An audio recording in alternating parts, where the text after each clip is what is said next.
Eu quero trazer aqui uma palavra sobre uma resposta à perseguição aos evangélicos. E eu quero falar sobre pecados da área sexual. Tá? Eu quero trazer aqui uma resposta de algo muito sério, que nós não podemos brincar.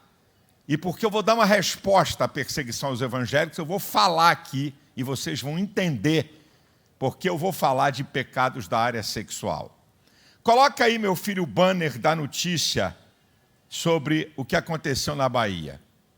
Seguinte, um pastor de uma igreja na Bahia, no interior da Bahia, ele fala sobre a questão de empresas fazerem campanha em favor do ativismo gay.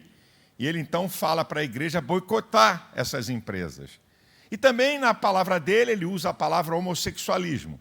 Aí uma cretina de uma promotora, porque não tem outro nome para ela e não tenho medo dela, uma cretina de uma promotora entra porque alguém viu e fez uma denúncia de homofobia e o pastor, e aí eu não vou nem entrar, não quero nem entrar em detalhe do pastor, sabe?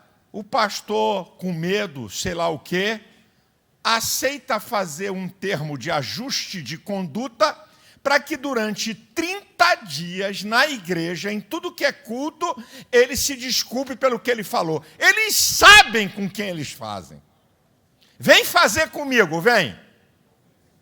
Vem fazer comigo. Então, eu falei, gravei um vídeo, convoquei pastores de tudo que é lugar do Brasil para de manhã ou de noite falar sobre pecados da área sexual. Eu convoquei, eu recebi respostas de centenas de pastores. Para a gente poder dar uma resposta, sabe por quê, minha gente?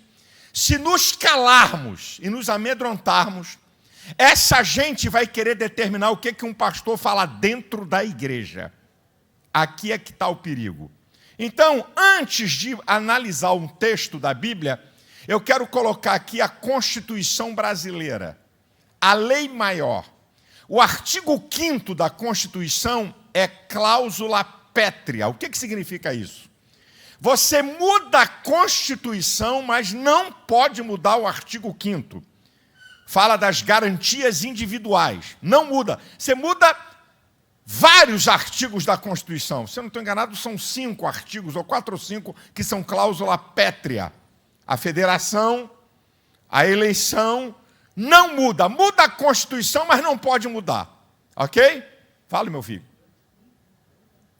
Hã? Não, durante... Lê a reportagem toda.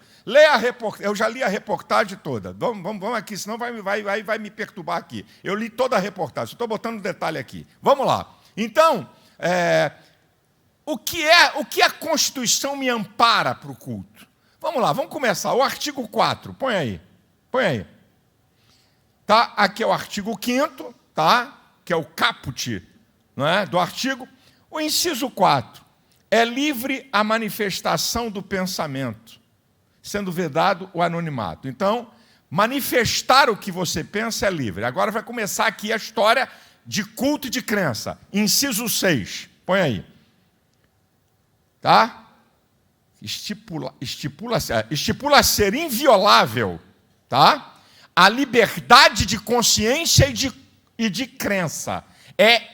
Ninguém pode ser violado por suas convicções de consciência e de crença. Aí a coisa vai ficar melhor ainda. Assegurando o livre exercício dos cultos religiosos e garantindo, na forma da lei, a proteção aos locais de culto e sua liturgia. Significa que o lugar do culto é inviolável.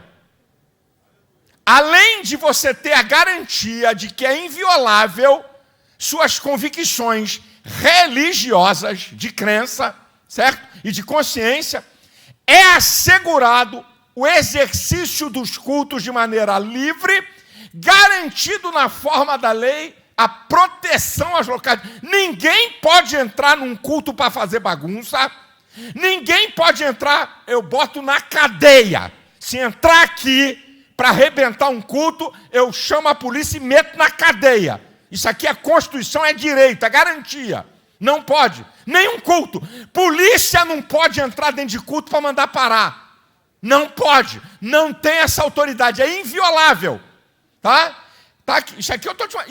E as liturgias, as formas daquilo que está sendo pregado. Inciso 8º. Põe aí. Ninguém será privado de direitos por motivo de crença religiosa, convicção filosófica ou política, salvo se as invocar para eximir-se de obrigação legal a todos os impostos e recusar-se a cumprir prestação alternativa fixadas em lei. Aqui está a primeira parte. Ninguém será privado de direitos por motivo de crença religiosa, convicção filosófica ou política. Você não pode ser privado porque você condena uma prática na sua crença como pecado. Você não pode ser privado disso. É seu direito. Agora escutem essa, meus amigos e meus amados irmãos. Parece que é uma piada, mas não é piada. Em 2011, eu, pastor, defendi a Igreja Católica. Em 2011, a Parada Gay cometeu crime de vilipêndio, artigo 208 do Código Penal. Sabe o que aconteceu? Eu fui na televisão e disse, por quê? A Igreja Católica hoje, amanhã somos nós. Olha o que estamos vendo aí. Não, pastor, é a Igreja Católica, fica na sua, ninguém tem nada com isso, é problema. Não, eu sou muito antenado. Se estão debochando da Igreja Católica, amanhã debocha da Igreja Evangélica, do Espírito, de qualquer uma. Eu fui para a televisão e disse, no meu programa, está gravado, 2011, eu disse, por que a Igreja Católica não assenta a mamona nesses caras? Sabe o que aconteceu? Um procurador amiguinho do movimento gay, de um outro estado, pede ao procurador de direitos humanos do estado de São Paulo para me incriminar. E deturpa o que eu falo. Ambos os procuradores, quando houve aquele assassinato na boate nos Estados Unidos, do gay, todos eles no seu site com as bandeiras gays, quer dizer, não tem isenção nenhuma. Aí o Ministério Público Federal, em São Paulo, me acusa de homofobia. Por eu defender a Igreja Católica. Os caras que cometeram o crime em 2011 não têm acusação nenhuma. E depois eles voltam em 2015 e repetem o deboche com a Igreja Católica. Então eu faço uma pergunta: será que o Ministério Público está a serviço da causa gay? Porque eu estou sendo processado até hoje. Fui até o Supremo, aí o Supremo devolveu para a primeira instância para começar tudo de novo. Quer dizer, eu defendo a Igreja Católica de um crime. Os criminosos estão rindo da minha cara. E eu estou sendo denunciado pelo Ministério Público. É esse o país que nós estamos vivendo. Eu estou mostrando aqui para vocês, porque o que eu vou falar, eu estou amparado pela Constituição do país. É isso que eu quero mostrar para vocês. O que eu vou falar aqui, eu estou amparado pela Constituição. Bem, se quiserem rasgar a Constituição, então me bota na cadeia, porque eu não tenho medo disso. Agora, sabe o que eu fico imaginando, irmãos queridos, Igreja de Jesus? Eu fico com vergonha ao parar para pensar. E eu não vou falar lá no tempo do Império Romano, não. Eu não vou nem lá atrás. Eu fico com vergonha de, nesse tempo hoje, pastores em nações do extremismo islâmico serem mortos, irem para a cadeia, mas não se acovardam. Pastores hoje, nas nações comunistas, serem presos, irem para a cadeia e não se acovardam. E pastores na nossa nação com medo de processo. Eu fico com vergonha. Eu fico com vergonha. Não estou falando de voz profética, é outra história. Não estou falando. Eu estou falando de você ser questionado e você arregar com medo de processo. Por defender princípios da sua fé. Me ponham na cadeia, porque eu não vou me calar.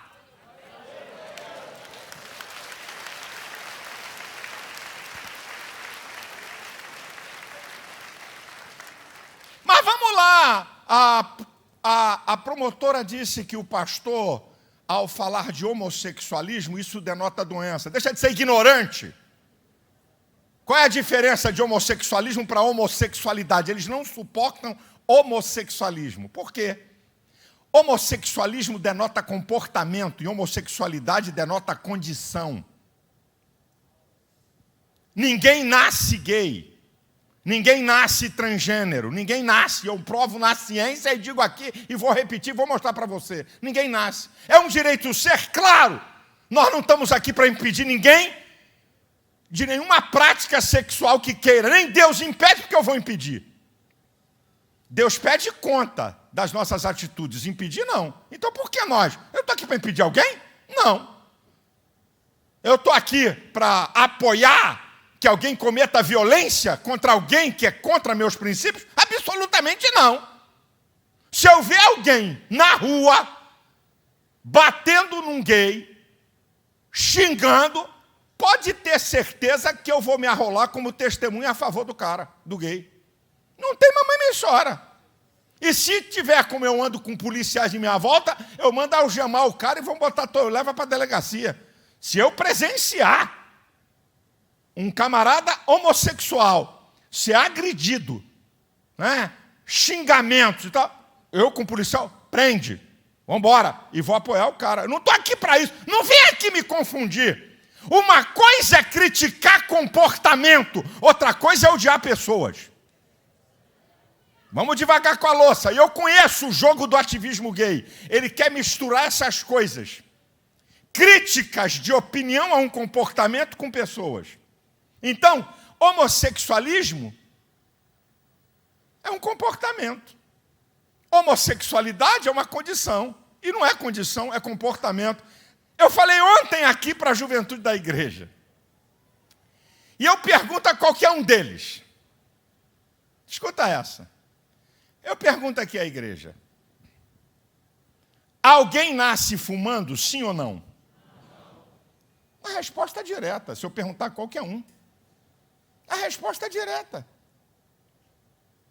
Alguém nasce fumando? Não. Não, não. O menininho, quando começa a falar, mamãe, me dá um cigarro. Não. Porque é um comportamento adquirido pelos modelos de imitação que o ser humano é um ser social. Alguma criança nasce querendo cheirar cocaína ou fumar maconha? Sim ou não? É um comportamento adquirido. Alguma criança nasce e diz, mamãe, me dá uma cerveja? Não. É um comportamento adquirido.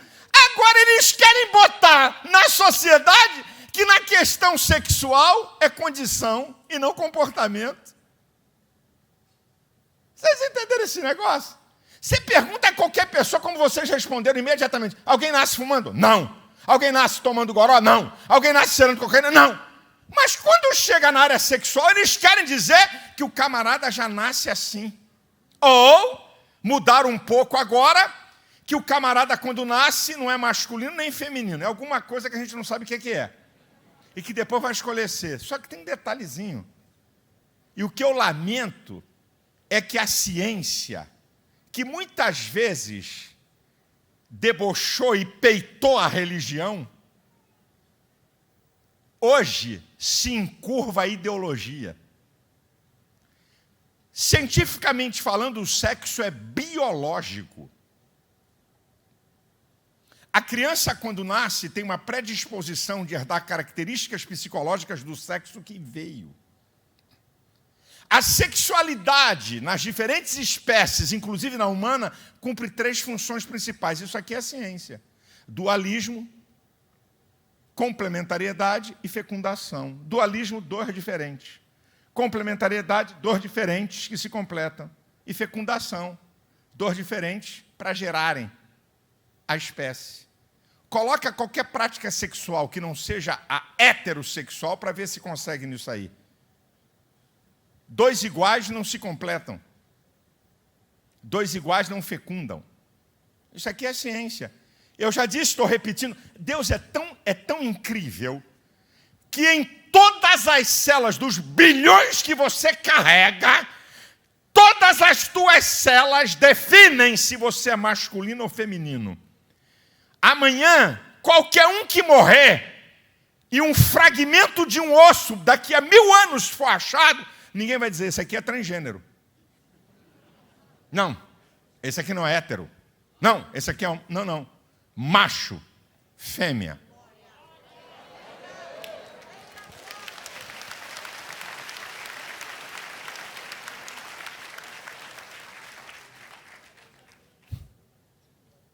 Minha gente, o negócio é incrível. Eu fico parando para pensar quando eu ouvia a imprensa falar de censura. Sabe? A censura. Nós estamos vivendo um tempo de cerceamento da manifestação de opinião. Sabe qual é o jogo? Discurso de ódio. Fala mal do diabo, do presidente, de pastor, de padre, de igreja. Fala mal de quem? De político, de quem você quiser. Mas se tocar em ativismo gay, você é homofóbico. Não pode falar. Você é censurado nas redes sociais. Eu já digo há anos, o grupo mais intolerante da pós-modernidade não são os gays. O grupo mais intolerante é o ativismo gay. Eu digo isso há anos e muitos pastores... Malafaia parece que só fala disso. Eu dizia, gente, esses caras não estão atrás da prática sexual. Eles querem impor à sociedade o seu modo de vida, porque isso é ideológico, vem do marxismo cultural, que descobriram que não adianta conquistar pela força da arma, mas pelo poder da cultura, para destruir o último reduto de autoridade na sociedade, que é a família, que é a base da civilização e de autoridade. Destrói isso. Tem aí, pega aí, eu estou falando, Érica Cocai, tem aí o discurso dela num simpósio, ela dizendo isso em alto e bom som. Tem que destruir a família patriarcal. Tem que destruir. E ela diz, tem um vídeo dela, estou te citando, porque não pode me processar, porque fala dela. Ela dizendo, eu agora entendo o porquê que pode ter incesto. O jogo é mais perverso e um monte de crente, igual uns bobinhos, acreditando em Papai Noel político. E acreditando em ideologia de esquerda, que odeia nossos princípios e quer destruir tudo aquilo que Deus fez para o bem-estar do homem. Eu já vi isso lá atrás, eu já vi isso há muito tempo, esse jogo. E os crentes, lamento dizer, tem que dizer, é um negócio tão diabólico que eles preferem dar crédito a uma ideologia do que a palavra de Deus. Ficam cegos. O meu povo foi destruído porque lhe faltou conhecimento. Não querem conhecer, não querem entender e fazem parte de um jogo político nojento que destrói os valores daquilo que nós temos como a palavra de Deus para a nossa vida. Então vamos ver as práticas sexuais lícitas e ilícitas, segundo a palavra de Deus, eu estou amparado pela Constituição. É inviolável minhas convicções de crenças religiosas. É inviolável. Ninguém pode violar. O lugar do culto é inviolável.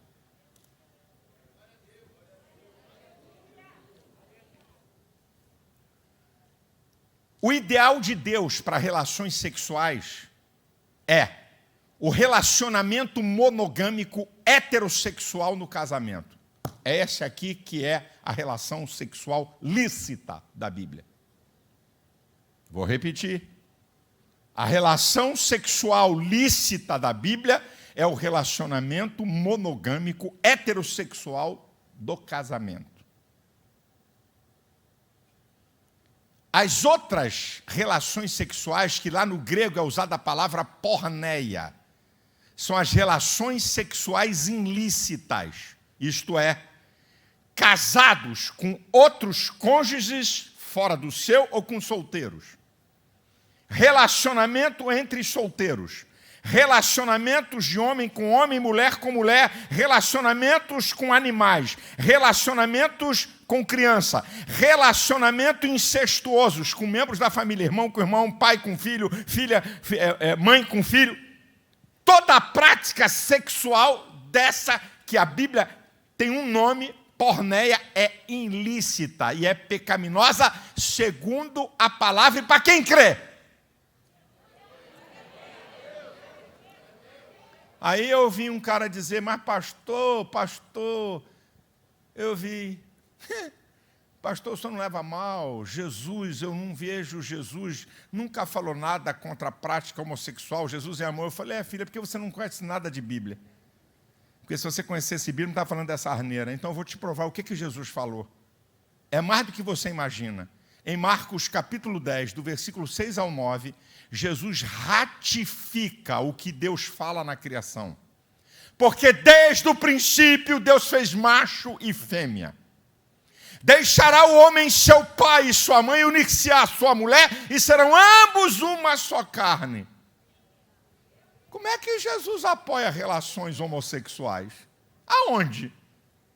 Ele está ratificando o princípio da criação, minha gente. Que conversa fiada, e um monte de crente engolindo essa conversa fiada de ímpio que não crê na Bíblia e quer usar a Bíblia para nos impor a sua condição. Que conversa é essa? Jesus está falando que a única relação sexual aprovada é no casamento e a relação heterossexual. Se não tivesse esse texto na Bíblia, eu podia dizer, o negócio está ficou meio encardido. Mas Deus não deixa nada aberto. Não deixa nada para você ficar confuso. Jesus declara. Ele está ratificando lá o princípio que Deus fez. Esse princípio não muda. Macho e fêmea. E essa relação, e mais dentro do casamento, no relacionamento monogâmico. Não é apenas um relacionamento heterossexual. É isso, meu amado irmão, que a gente tem que entender se você crê na Bíblia. Se você não crê, não discuta comigo. Uma vez eu estava numa audiência pública e o chefão do LGBT, na discussão no Congresso Nacional, sobre questões de casamento gay, essa coisa toda, aí ele caiu na besteira. Mas pastor, Jesus é amor, está na Bíblia. Eu falei, você quer discutir isso comigo na Bíblia? Não vai dar nem para a saída. Aí a plateia riu, os deputados riram. Eu acho melhor você continuar tentando discutir comigo no viés sociológico. Porque na Bíblia, amigo, tu está de brincadeira, tu não sabe nem o que tu está falando, rapaz. A sua prática é pecaminosa à luz da Bíblia, rapaz. Deixa de história. Você pode praticar, e quem quiser praticar, pratica o que quiser. Algumas práticas, escute isso, povo de Deus. Eu também falei isso há tempos atrás. Isso é um absurdo. Hoje, práticas sexuais que são condenadas à luz da lei, como incesto e como pedofilia, já há um argumento. O que Érica Cocá e Jean Williams tentaram fazer? Num projeto de lei para que uma criança de 12 anos de idade decida trocar de sexo sem consentimento dos pais. Agora, olha o absurdo. Isso que o PSOL e o PT queriam como lei, eles não aceitam que um cara de 17 anos seja responsabilizado por crime. Quer dizer, um garoto de 12 anos pode mudar de sexo, já tem autonomia. Agora, um marmanjo de 17 que comete um assassinato, não pode ser condenado pela lei maior. Vê o jogo, como é que é ideológico? Então você vai baixando a maioridade para questões sexuais. Vai baixando, é o que eles queriam. E há discussão em várias nações do primeiro mundo, como o Canadá. Há discussões sobre a questão de incesto, há discussões sobre a questão de... Devagarzinho eles vão entrando e vão quebrando tudo. Hoje esse tipo de relação é criminosa, mas não se espantem se amanhã for liberado. Não fica espantado, não. Meu querido, a questão de relações ilícitas, a Bíblia é clara. Quando em Hebreus 13:4 diz assim: venerado seja o matrimônio, isso é admirado, respeitado, seja o matrimônio e o leito sem mácula, mas os que se dão à prostituição, Deus os julgará. Isso é, está falando dos pecados para quem é casado, está falando de adultério.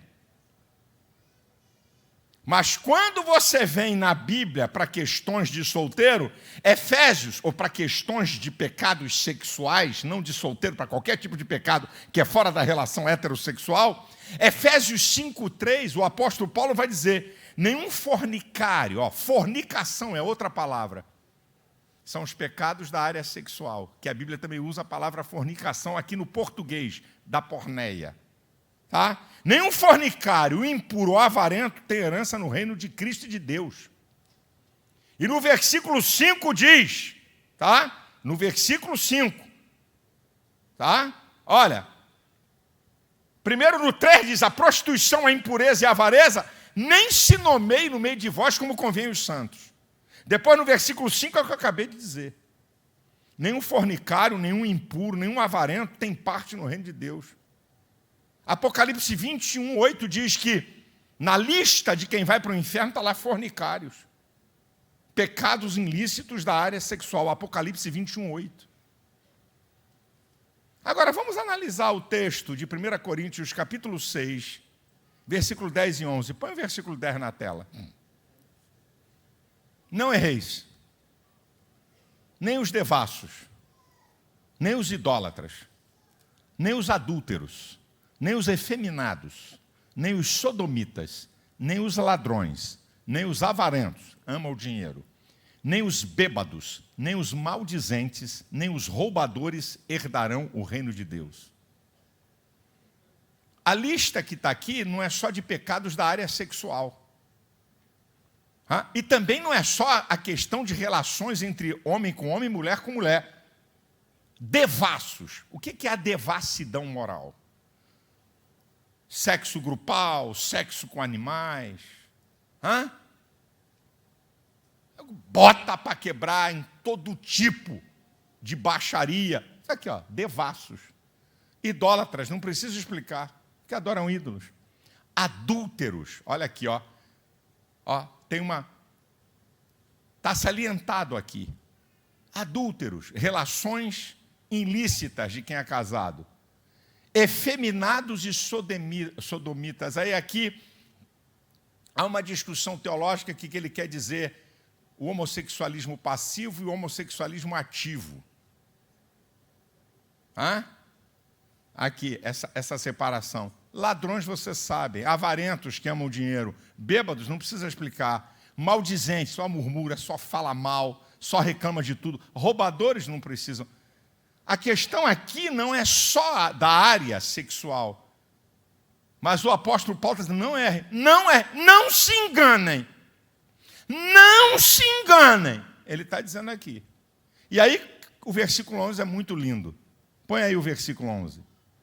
E é o que alguns têm sido, mas haveis sido lavados, mas haveis sido santificados, mas haveis sido justificados, em nome do Senhor Jesus e pelo Espírito nosso Deus. Jesus Cristo liberta o homem de todos esses comportamentos.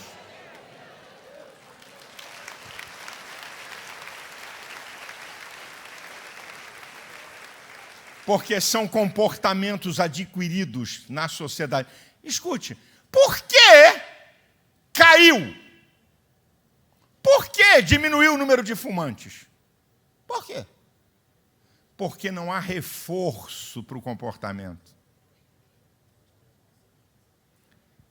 O cigarro patrocinava o esporte. Só quem lembra aí um pouquinho atrás, a turma mais um pouco antiga, o cigarro patrocinava esporte. Parece piada, mas é verdade. Então, proibiram a propaganda. Quando não há reforço de comportamento, cai. Tem um filme aí, eu esqueci o nome, um filme que fala sobre jogo de xadrez, um filme famoso. O Gambito da Rainha. Depois que esse filme, isso é pesquisa, o número de procura para aprender a jogar xadrez cresceu assustadoramente. O ser humano vive de modelos de imitação. Se você reforçar qualquer tipo de comportamento, o ser humano vai.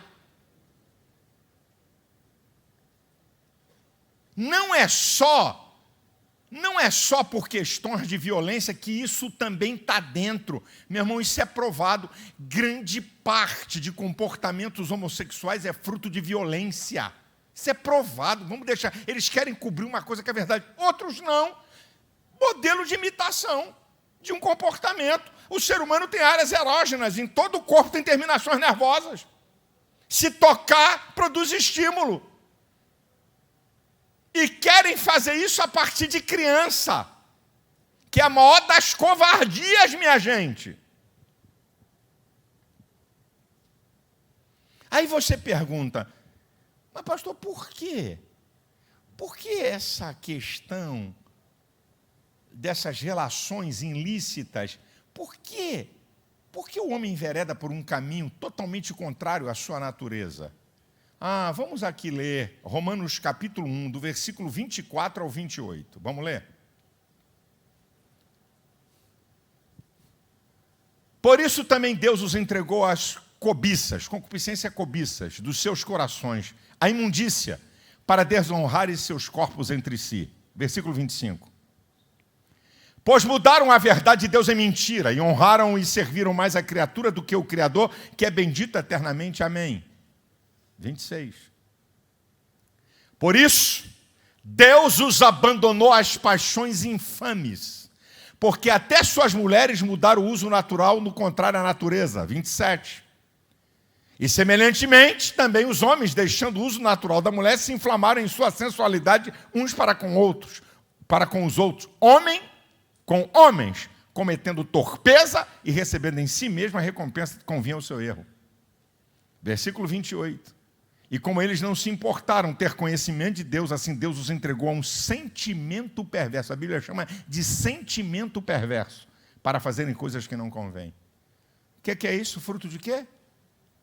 Do desprezo de Deus, do conhecimento de Deus. Deus entregou os homens a paixões infames, como diz a Bíblia, e eu creio na Bíblia. E eu estou falando aqui segundo a minha crença, respaldado pela Constituição, artigo 5º, inciso 6 e 8. Chupa essa manga quem não gostar.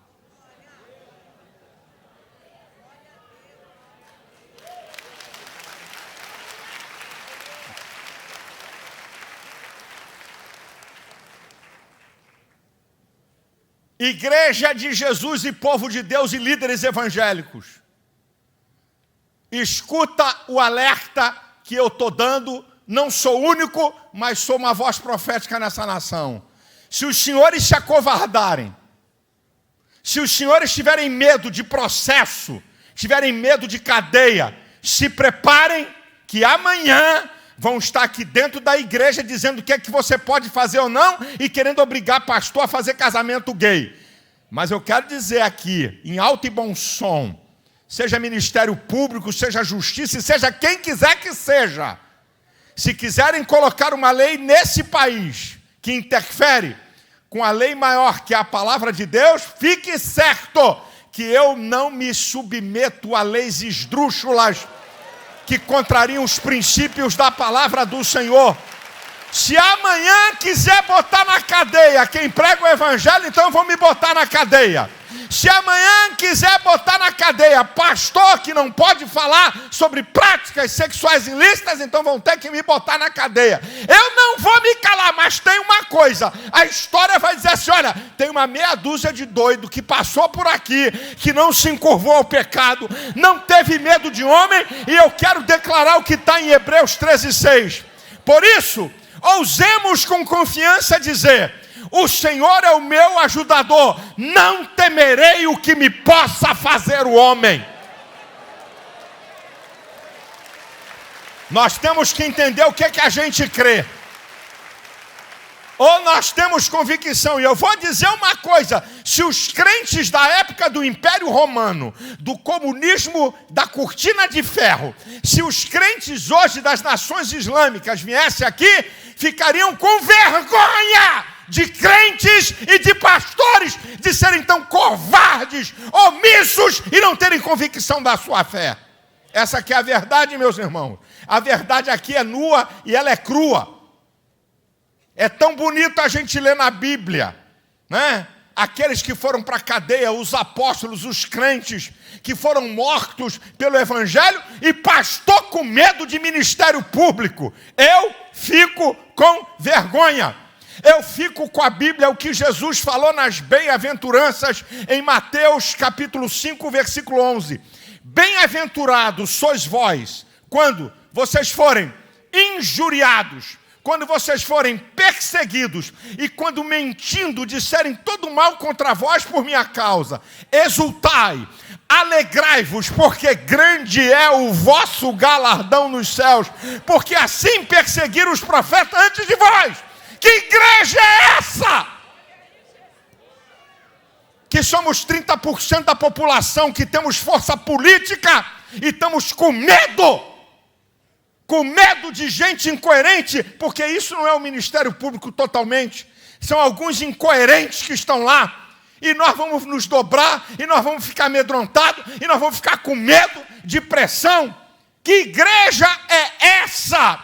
Que povo de Deus é esse que se encurva ao pecado e admite o pecado na igreja? Tem pastor que não fala contra o pecado, que não quer perder gente. E gente já saiu daqui para igrejas que é só love, só love, só love, só love. É só love, só love, só love, só love. O que importa é o amor. Onde é que está a doutrina de pecado? Eles não pregam. Onde é que está a doutrina de santificação? Eles não pregam. Que evangelho é esse? O Cristo de amor, no evangelho de Mateus, falou mais sobre o inferno do que sobre o céu. O Deus de amor, longanimidade, benignidade, de compaixão, é o Deus de justiça que vai botar a gente no inferno. E não se engane, não estou falando de pecar porque eu também peco, mas quem vive na prática do pecado, Romanos 6, 23, o salário do pecado é a morte. E não está falando de morte física, está falando de morte eterna. E Jesus falou em Mateus 10, 28, vocês não devem temer aqueles que matam o corpo, mas aquele que lança o corpo e a alma no inferno.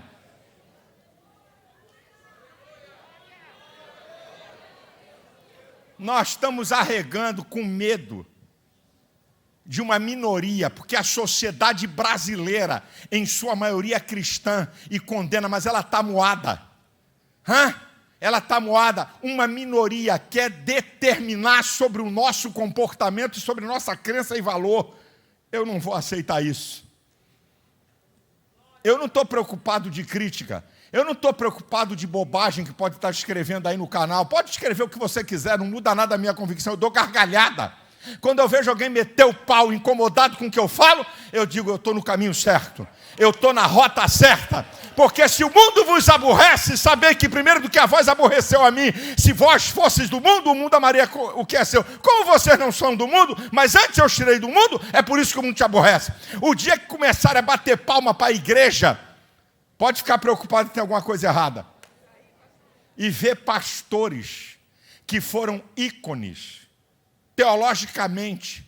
Pega livros de pastores ícones que combatiam o pecado e hoje, fazendo acordo com as trevas, dizendo que isso é direito civil. Deixa eu dizer uma palavra, que eu vi aí uns famosinhos teólogos. Nós não podemos ser um direito civil. Claro, é direito civil. Aí eu pergunto a você, ter relação sexual depois dos 18 anos é direito civil, sim ou não? Responde, irmão. Sim, é direito civil, maior de idade. Mas na Bíblia é pecado se for fora do casamento. É direito civil você beber da número 1 a 51? Sim! Mas na Bíblia, beberrão vai para o inferno. Que conversa é essa? Que papo é esse? É direito civil. Tem um monte de direito civil que a Bíblia condena como pecado. Escolhe o que você quer. Escolhe! É como Josué disse para o povo de Israel, ei, escolhe a quem vocês querem servir. Eu e a minha casa serviremos ao Senhor. Escolhe Que igreja você quer participar?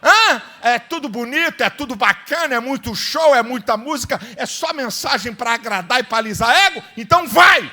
Mas depois esses pastores vão acertar conta com Deus, porque eles estão pensando que vão viver nesse mundo. Eu não quero nem saber o que o povo está fazendo. Maior cachorrada dentro da igreja. O cara está lá, prática garota com garota, garoto com garoto, cara casado papando garota, solteiro papando da namorada. Estão lá dentro da igreja, tem um monte de gente, eu não quero saber disso. Eu não estou aqui atrás de multidão para alisar meu ego. Eu vou dar conta. Deus vai dizer, vem cá, meu filho, eu te coloquei como pastor para você ser covarde, para você ter medo de pregar minha palavra, porque vai contrariar a sociedade? 1000 vezes não!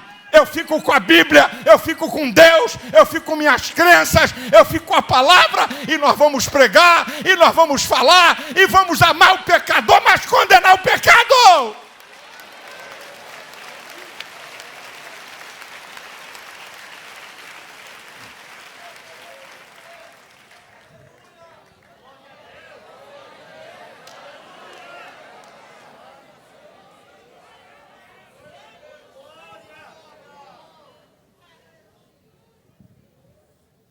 Que Deus tenha misericórdia da sua igreja. Que Deus tenha misericórdia da nação brasileira. Que Deus levante uma igreja audaciosa, corajosa. Como diz Atos 17, esses que têm alvoroçado o mundo chegaram até nós. Não é esses que se acomunaram com o mundo. É o que alvoroçou o mundo. Não vos conformeis com esse mundo, Romanos 12, 2. Mas transformai-vos pela renovação do vosso entendimento, para que experimenteis qual seja a boa, perfeita e agradável vontade de Deus. Nós não somos aqui para tomar a forma do mundo. Nós estamos aqui para transformar o mundo pela transformação do nosso entendimento. Mas se não transformar o entendimento, meu irmão, você passa a aceitar o pecado como uma coisa normal. Isso é assim mesmo. Não tem jeito. Já nasce assim. Onde está isso que nasce assim? O quê? Que conversa é essa? E nós vamos negar todos os princípios da fé para sermos agradáveis de uma sociedade corrompida pelo pecado, longe de Deus.